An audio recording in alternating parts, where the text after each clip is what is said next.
morning and welcome. Well, it is certainly very good morning as far as this special coverage that we are getting for our viewers only on Times Now, because history has been made and we are now witnessing that historic moment.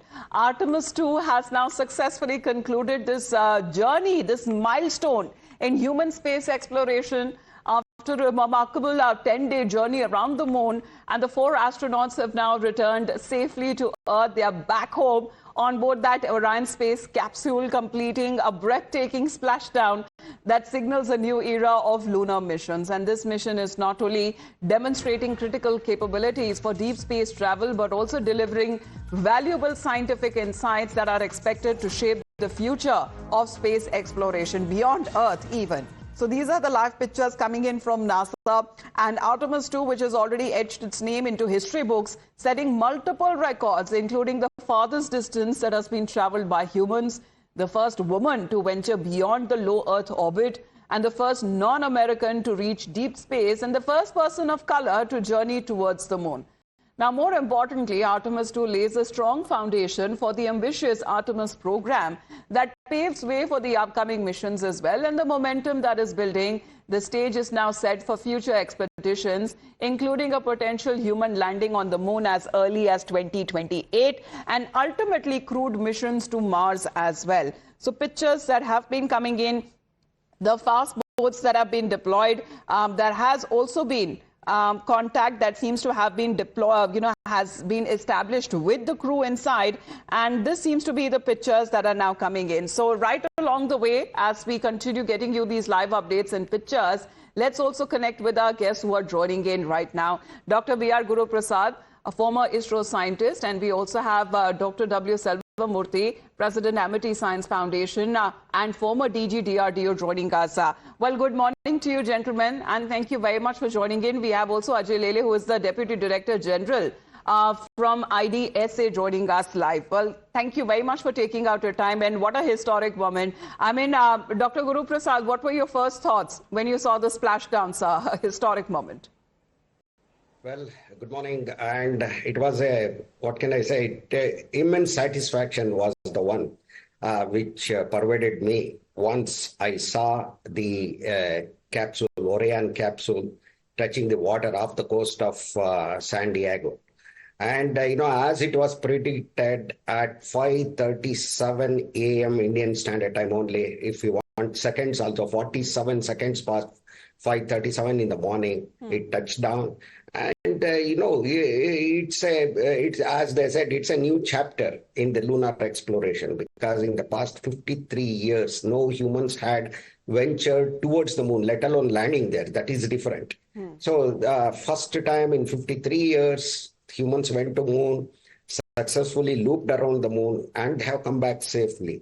And there was some concern about the performance of the heat shield, because in 2022 end, when they tested the Orion capsule for the first time from the lunar path, when it re-entered the Earth's atmosphere, its heat shield, there was some of the tiles, they got removed.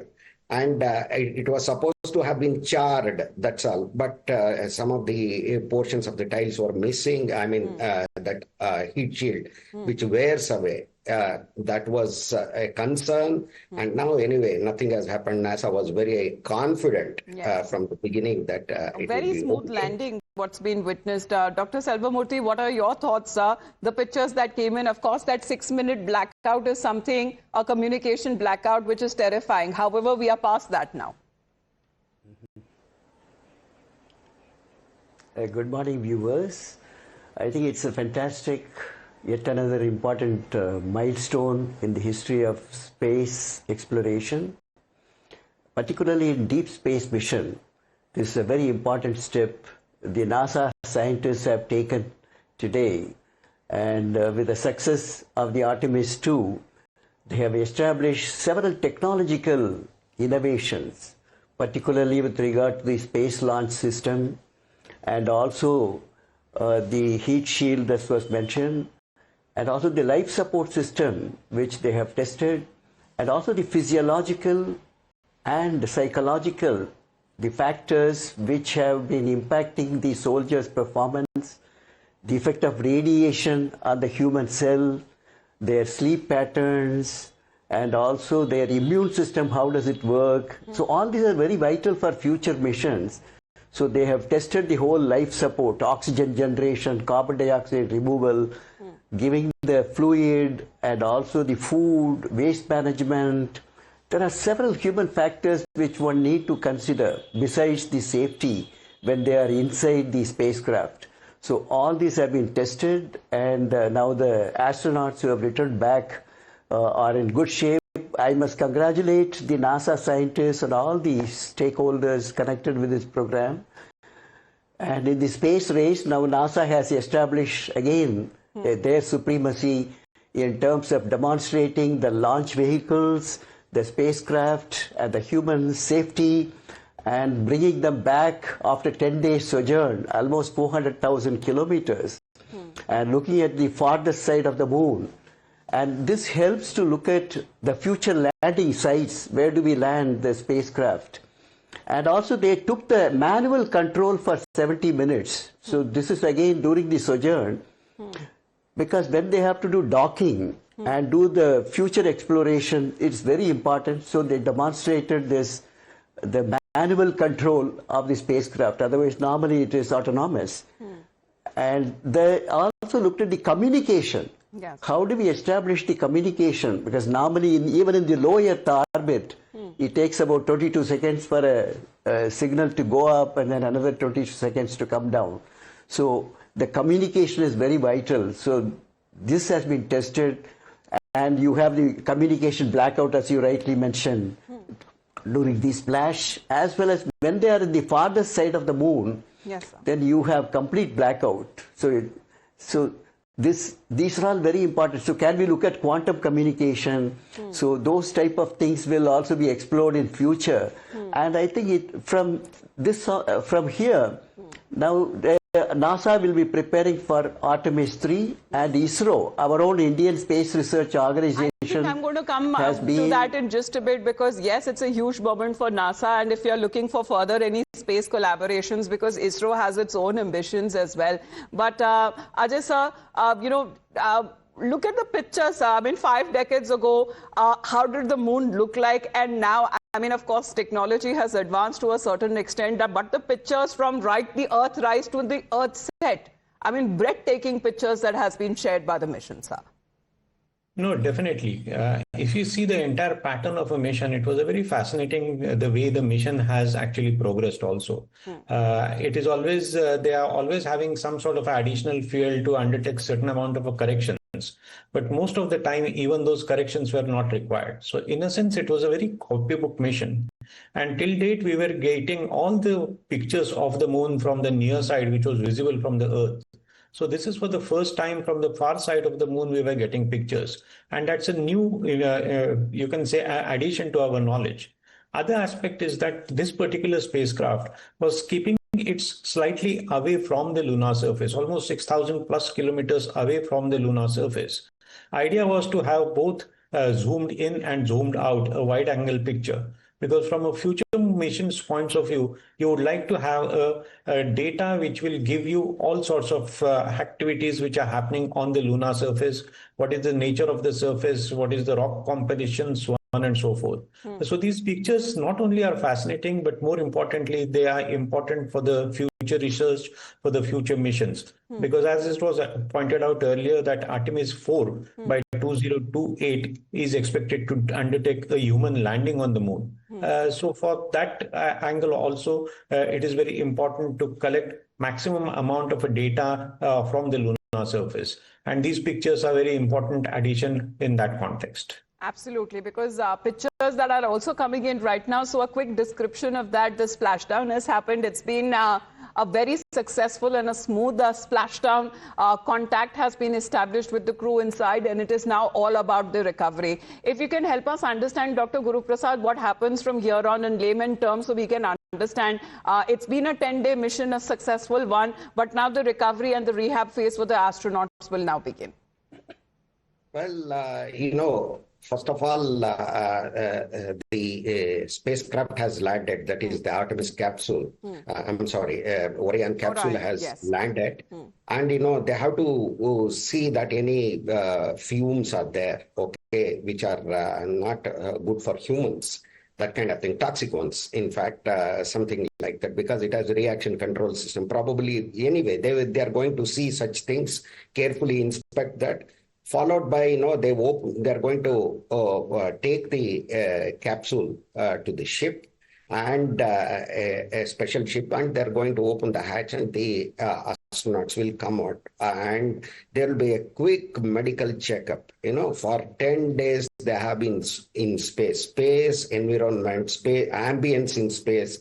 It is totally alien to us. We have atmosphere here, and we have protection from the harmful particles and radiations in the atmosphere, and no such things in the sense as the Earth protects. Such things are not there. Of course, the spacecraft protects, but anyway, having been there in the weightless environment for about 10 days, obviously there will be their health will be, a quick health checkup will be there, and then definitely they are going to be taken to the shore.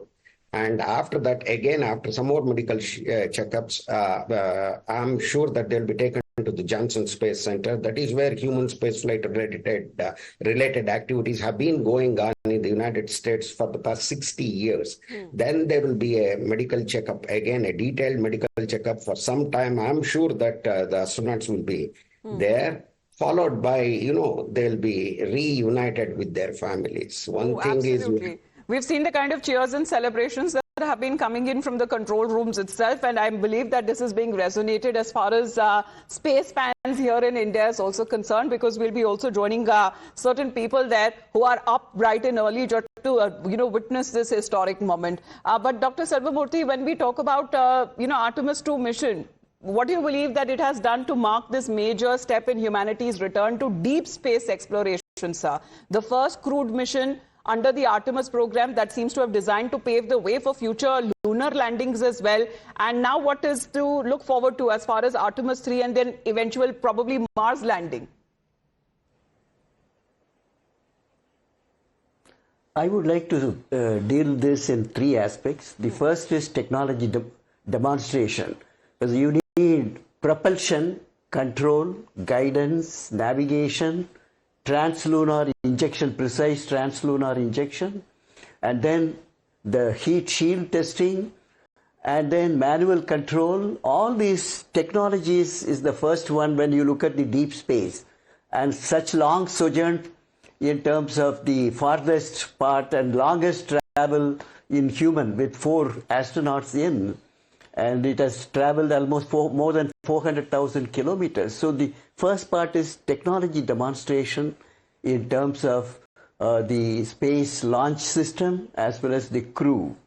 The second part is the life support technologies, because if you have to keep the humans inside, you have 3 factors. One is the microgravity situation. The other one is the radiation, which is cosmic radiation as well as solar radiation. And the third factor is human factors, like circadian rhythm, sleep, and also their physiological system like heart rate, blood pressure, hemodynamics, fluid distribution, and also the how oxygen requirements being met, and also the carbon dioxide in the compartment getting removed, the waste management. And in this experiment, in this particular mission, they have established certain research which I want to highlight. The first part is the human cell. They have taken the bone marrow cell from each astronaut and they have made a lab on chip, organ on chip, so which will actually simulate the cells of the astronauts, 4 of the astronauts. Yes, sir. You keep a control at the base, at the planes, and then you keep the experimental one in microgravity situation, and then look at how does this bone marrow cell, which produces the blood cells, red blood cells, white blood cells, Right, platelets, these are all produced by the bone marrow cell.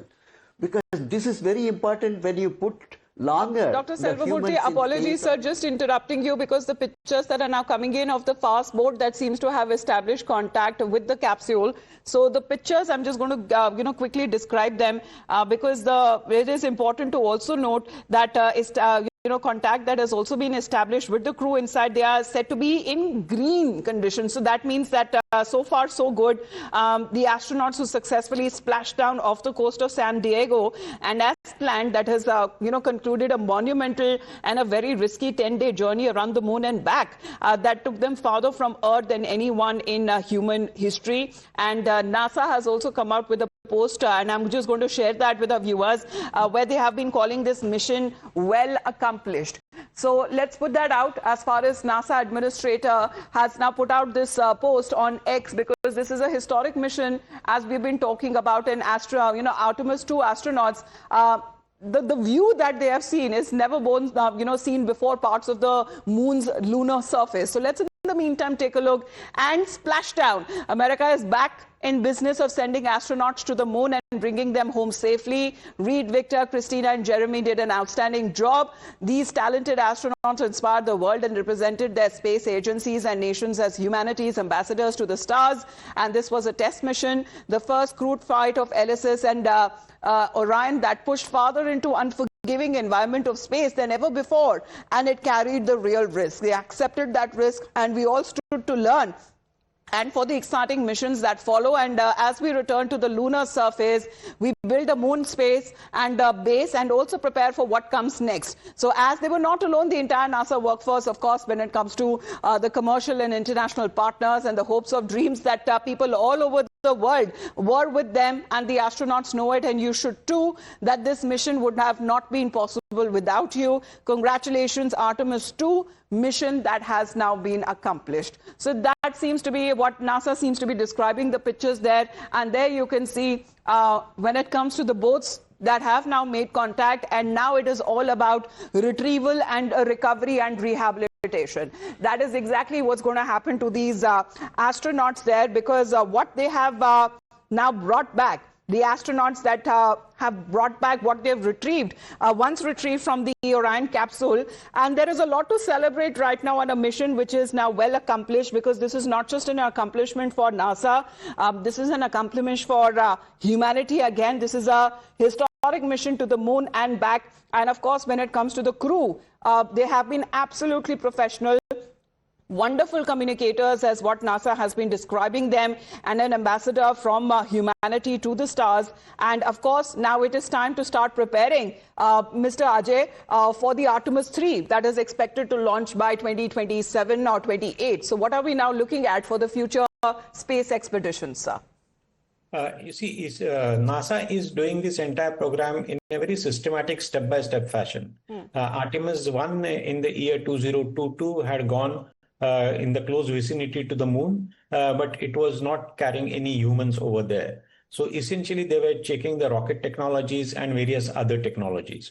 With Artemis II now, they have actually looked into various technologies for the human survival into that sort of an atmosphere. Radiation-related issues, medical issues, so on and so forth.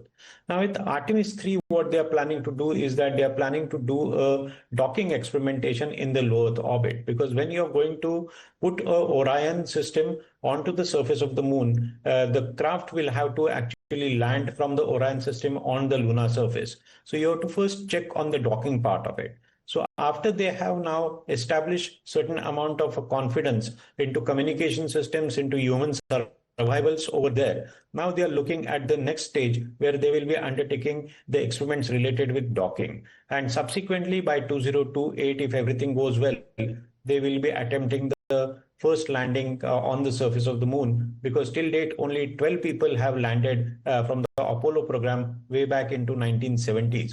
So we have got very less knowledge about what had happened in the bargain over a period of time. The technologies have evolved, so are the challenges which have evolved. So definitely it's going to be a very fascinating journey, as well as a very complicated processes which NASA will have to understand and we'll have to uphold, because for every day there will be new challenges which will be emerging.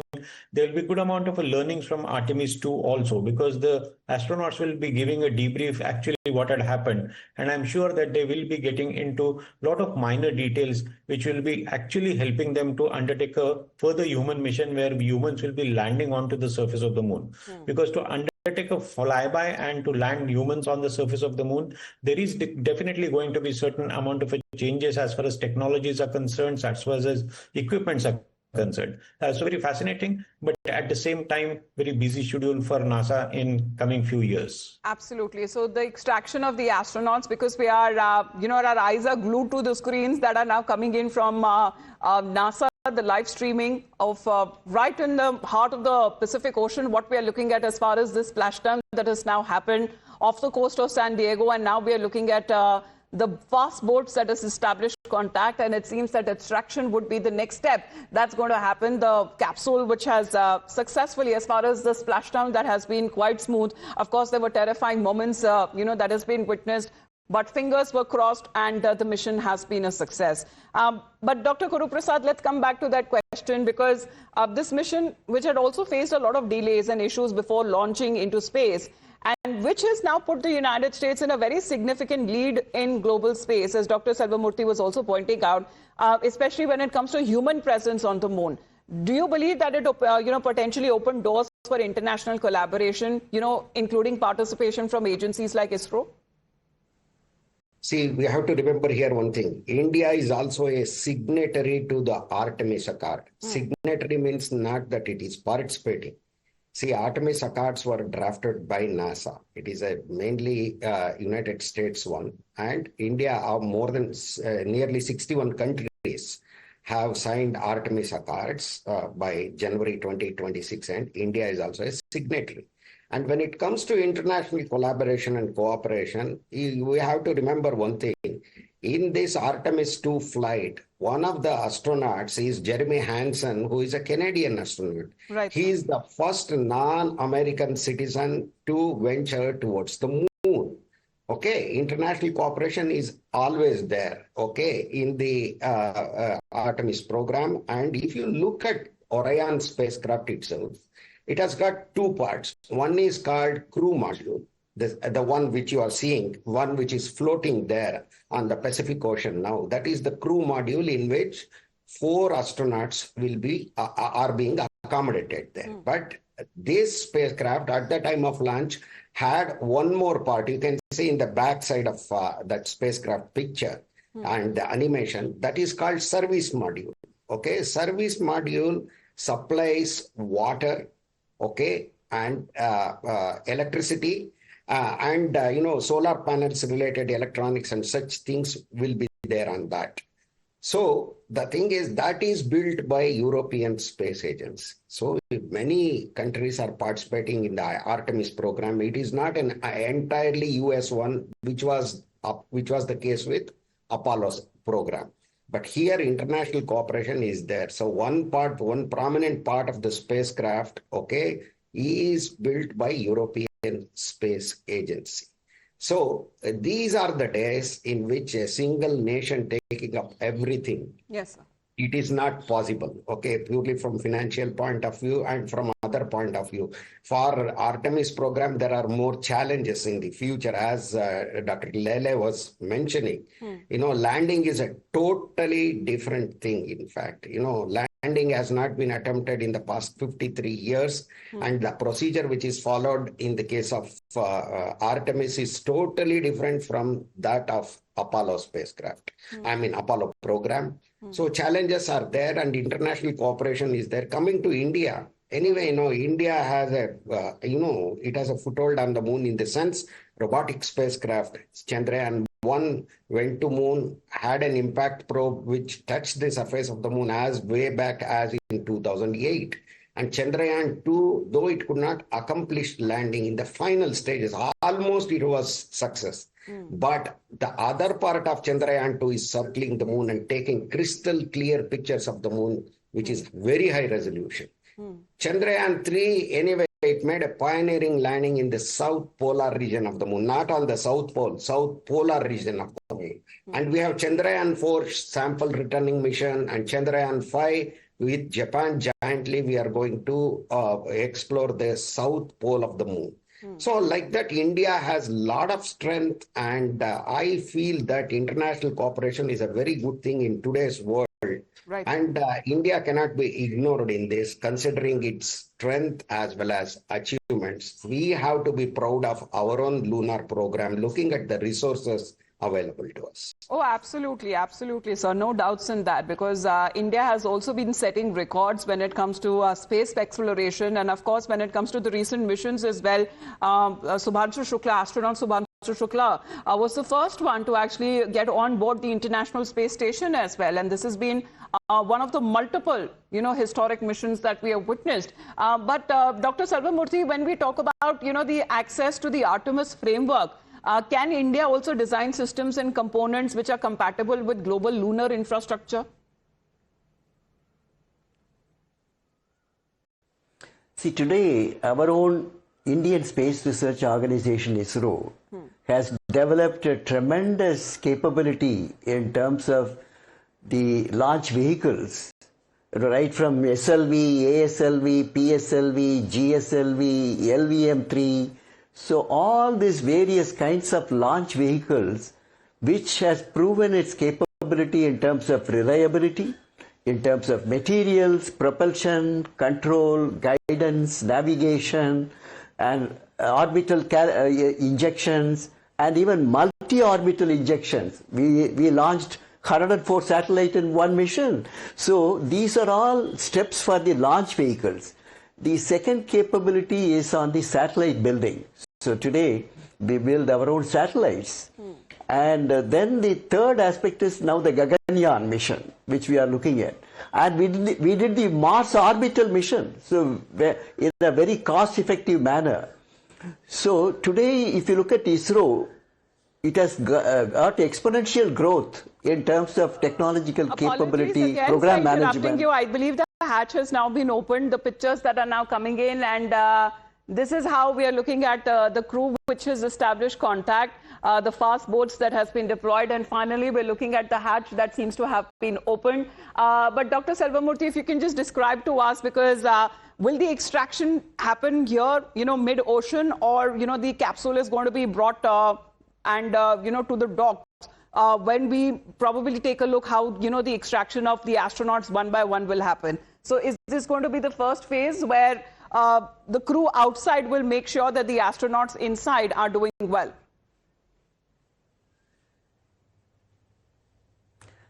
Yes, they will be taken by the ship, by the helicopter, the whole compartment, crew compartment, and then the exit will happen on board, and then they will exit one by one, like what you have seen in Subhanshu Shukla's exit as well. It will happen like that.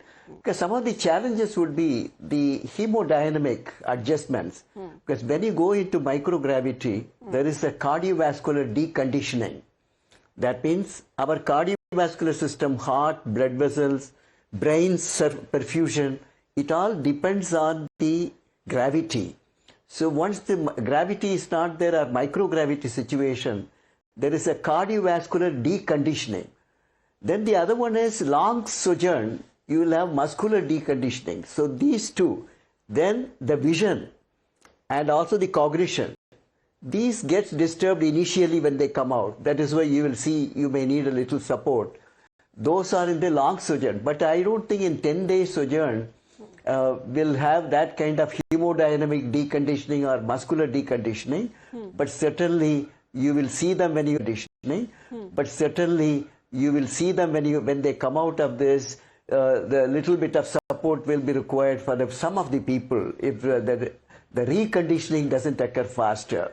Then they will get into a rehabilitation phase when they will be reconditioned to the Earth situation, and then they will be monitored in terms of physiology, psychology, and also their sleep patterns, biorhythms, and also their cognitive abilities. All this will be tested before they send to their homes. So this testing, medical testing will happen now. But I think this has been very successful mission in terms of the experiments, human experiments which they have done, like sleep monitoring, which they have done in space. And you know, the sleep is the first one to be affected, which is entering to the solar cues. But there you don't have the 12-hour light darkness cycle. So how does the sleep rhythms will be then how does the immune system will adjust to those microgravity situation? Then as I mentioned earlier, the bone marrow cells which have been taken in from each astronauts, and now they will be looking at how does these bone marrow cells behave there in microgravity as compared to the control which has been kept at the base. So this will happen because bone marrow cells, why they sent was, this is the one which produces red blood cells which transport oxygen to various cells, and then white blood cells which gives the immunity, and platelets which are responsible for clotting of the blood. So these are all very vital when you are putting the people on the moon. Then the psychological factors of isolation, monotony, living in a claustrophobic environment, 4 crews living in a small cubicle of the crew compartment. And so these are all the psychological factors of sensory deprivation and separation from family, fear of the unknown. All this will be the psychological factor. Then you have the radiation as the physical factors. Besides the microgravity, you have the cosmic radiation, solar radiation of a different level as compared to the Earth atmosphere. So this will be also seen how does the radiation affects the human physiology. Then they will be also looking at cardiovascular deconditioning, which once you go there, it happens in the space also when there is no gravity situation. So all this will be now analyzed how they have done, because these experiments have been done. Then they will also look at the teamwork, team dynamics, because a crew, you have to work with a team. But it so seems how that does it will take still some more time, you know, for the extraction process to be completed, because that's a very detailed explanation that Dr. Selvamurthy is giving us. But you can see the recovery boats that seems to be circling the capsule, and the front porch, the hatch that has now been opened for extraction. You know, when it comes to the crew inside, the astronauts inside, they will be also taking that fresh, you know, breath of air. I believe this is called a snorkel fan. Ajay sir, for a quick description, but the crew must confirm, because the surrounding area is actually clear of all the toxins that may be venting from the vehicle, sir. Definitely. The moment the integrity capsule had landed on the oceanic surface, the first check was about what you're saying about the toxic gases, because it has come from the other part of the world, if I'm using a correct terminology. So there was a requirement to check on various aspects of it. It has withstood tremendous amount of temperatures to the tune of 2,700 degrees Celsius when it entered the Earth's atmosphere. So there could have been certain amount of minor damages to the thermal shield also. So that also could have given rise to a certain amount of toxic gases. So first, they were trying to ensure that the atmosphere around the capsule is safe enough for the boats to go. Now, subsequently, there was some certain issues as far as establishing a communication, particularly the communication between the capsule and the crew, which is there on the surface, on the sea, on the ship. Ajay sir, apologies, sir, just interrupting you. We have another guest joining us here on the broadcast, and we would like to take live updates as well. Dr. Jackie Fayate is joining us, curator and astrophysicist, American Museum of Natural History. Thank you very much, Dr. Jackie. This is a historic moment. I mean, it's, you know, 5:30 in the morning in India time that we expected this splashdown to happen. And we're all up bright and early to watch this historic moment. And what a milestone that has been achieved. What are your thoughts, Dr. Jackie? Oh, I think it's amazing. My thoughts, well, I'm an astronomer, an astrophysicist, but I'm just a human too that cares about humanity taking this next step. And it's very exciting to see human beings once again on a pretty strong trajectory for getting back to the moon. So I think that it's just a very inspiring mission, and many, many people across all nations are really excited to see humans taking the step. Absolutely, because NASA has aptly put it across, calling it, the ambassadors of humanity to the stars. But do you believe that there were any terrifying or challenging moments for you in this entire mission now that it is over and it has been accomplished? But Artemis II has made it, when it comes to the most intense heat of that re-entry and the mission control that was re-established. And that is where probably, we took a sigh of relief.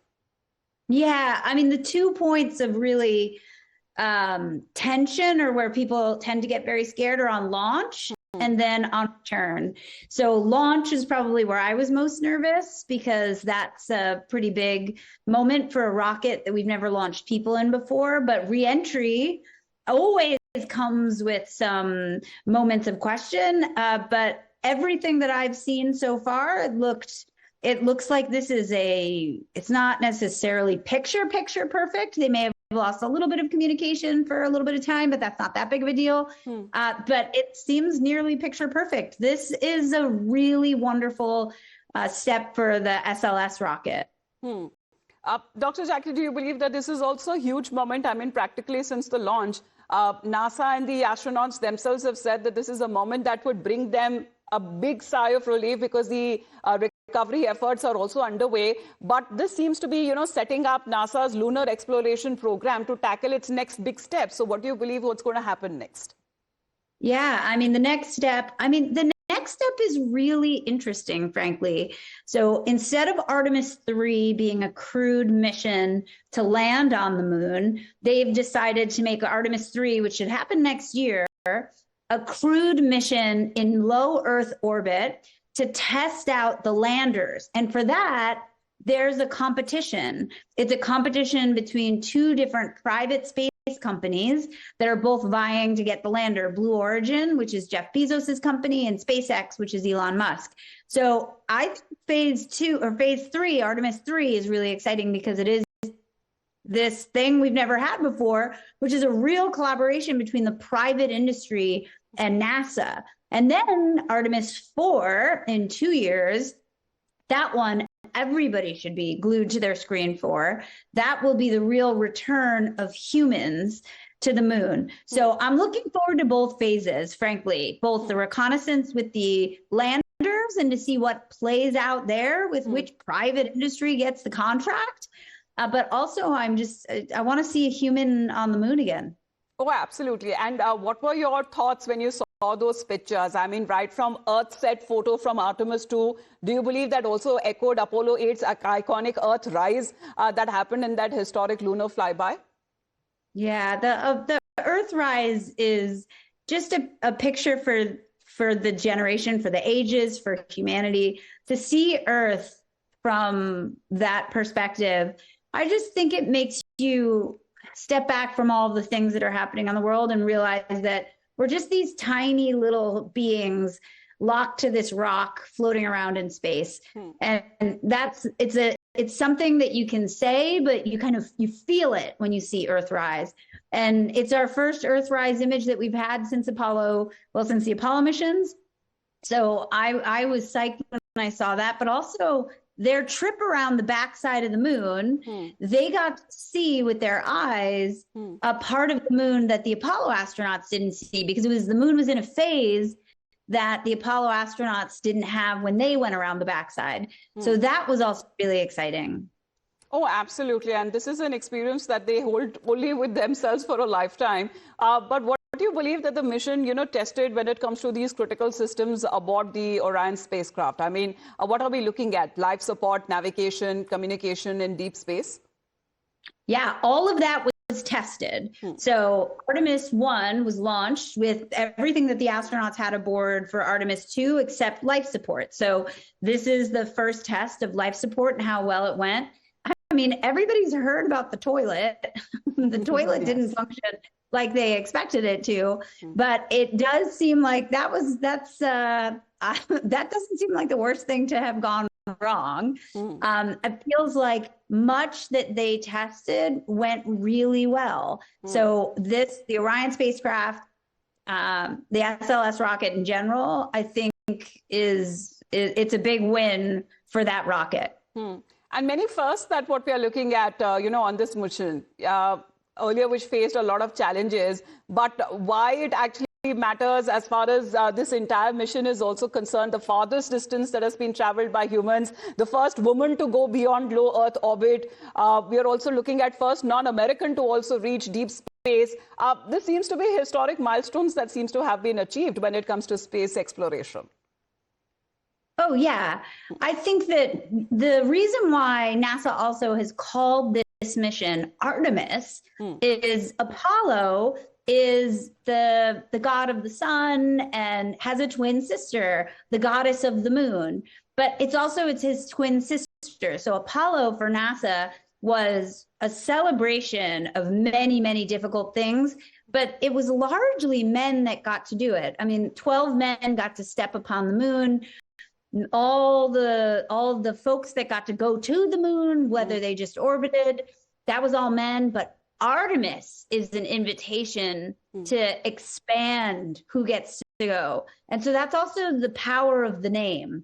Artemis is a very powerful name. I think it means something. She's the goddess of the hunt, goddess of the moon. So let's celebrate that there's diversity in our exploration of the cosmos right now, our exploration of the moon.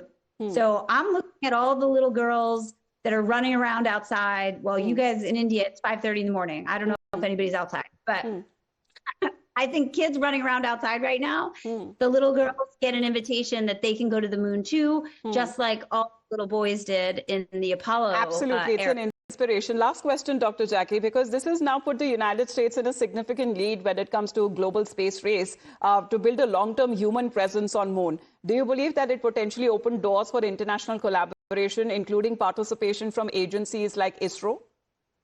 Yes, definitely. And I am really impressed with ISRO and India's take in the space race.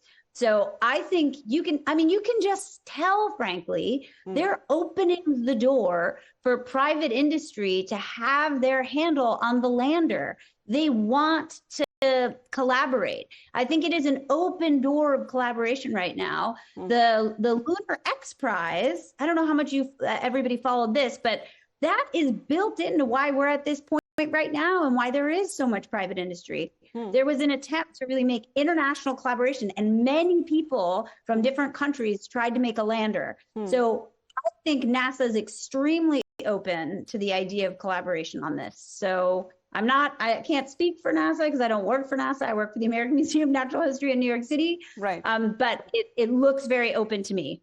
All right. Thank you very much, Dr. Jackie. Appreciate you joining us here on the broadcast. Thank you very much for taking out your time. Thank you again. All right. In the meantime, let's talk about President Trump, because he's also welcomed the Artemis II crew. And he is now saying that the entire trip was spectacular. Let's put out, as far as, there was also a live conversation that happened between President Trump and the crew there while they were in the middle of their space mission. But here is President Trump welcoming the return and the safe return of the crew of the astronauts back to Earth. And he says, congratulations to the great and very talented crew of Artemis II. The entire trip was spectacular. The landing was perfect. And as the President of the United States, I could not be more proud. I look forward to seeing you all at the White House soon, and we'll be doing it again and again. And then next step, Mars. So this is what he's been now setting the focus from the moon now to Mars. Now he's been calling the landing to be perfect. He's calling this entire mission to be perfect. And I just said, apologies, I had interrupted you. But this seems to be the kind of move that we now are expecting. Of course, there is a war going on in first place on Earth, but in space, everyone is the same, sir. I think for the first time in the last couple of days, something positive coming out of President Trump's mouth. And you should give all the credit to NASA for achieving this type of a feat. Other aspect is that I think we have to look at all these missions, the international collaborations by, one can say, not by romanticizing the things, but with a reality check. As far as Artemis Accords are concerned, it's a very complicated document which India has signed. Not only India, there are many other countries which have signed the document. As far as Artemis document is concerned, the NASA has established certain amounts of the rules of a behavior as far as aspects of a space are concerned. And the people who have signed that document have accepted those rules of behavior. But that doesn't actually puts India in the next step where immediately the collaboration will start. Because the Artemis Accord says that we will do a collaboration step by step, project by project. So when India will be engaged by the US or for that matter NASA in the next project, then only actual collaboration on the ground will start happening. Otherwise, we are just a signatory to the Artemis Accord. Right now, European Union and Canada were in part of this particular project and they were actually collaborating it. So the step over here is that there are 60 plus countries who are signatories, but there are few countries who had gone to the next level where the project specific collaboration was there. So this is one important aspect which one has to keep it in mind. Other thing is that as far as India's program is concerned and the global programs are concerned, I think we should not get into the trap of a space race from Indian perspective, because the space race is happening between China and the United States of America. If you have to just do certain amount of a comparison, the moon is around 4 lakh kilometers of a distance where the humans have right now reached. And in the past also they have reached over there from NASA and United States. As far as your Gaganyaan mission and all other missions, the International Space Station is at an altitude of 400 kilometers above the Earth's surface. So what we are trying to do is to reach to a 400 kilometers of the Earth's surface. And what US has done is that they have reached to an altitude of around 4 lakh kilometers. So there is a humongous difference as far as these two missions are concerned. And we should not unnecessarily getting bogged down in the issue of a space race. Yes, there is a race which is for a supremacy. Because if you really start seeing the concept of a race, it is a Cold War era concept. So, but it's more important when it comes to establishing, when it comes to our missions is concerned, which we are already super proud of, aren't we? Because now what we are looking at next, ISRO aims to launch the first crewed space flight program with Gaganyaan craft. I mean, this is a state-owned agency that what we are looking at. Indian astronauts into that 400-kilometer low Earth orbit. And this is something that we are hoping that actually, takes off in 2027. But this itself would be a mission that we are now looking forward to. But I'm just requesting the gentlemen, all of you, Dr. Guru Prasad, Dr. Selvam-Murthy and Ajay sir, to continue to be with us because we are staying with those pictures there. And we just have to head into a very, very short break back with the live coverage.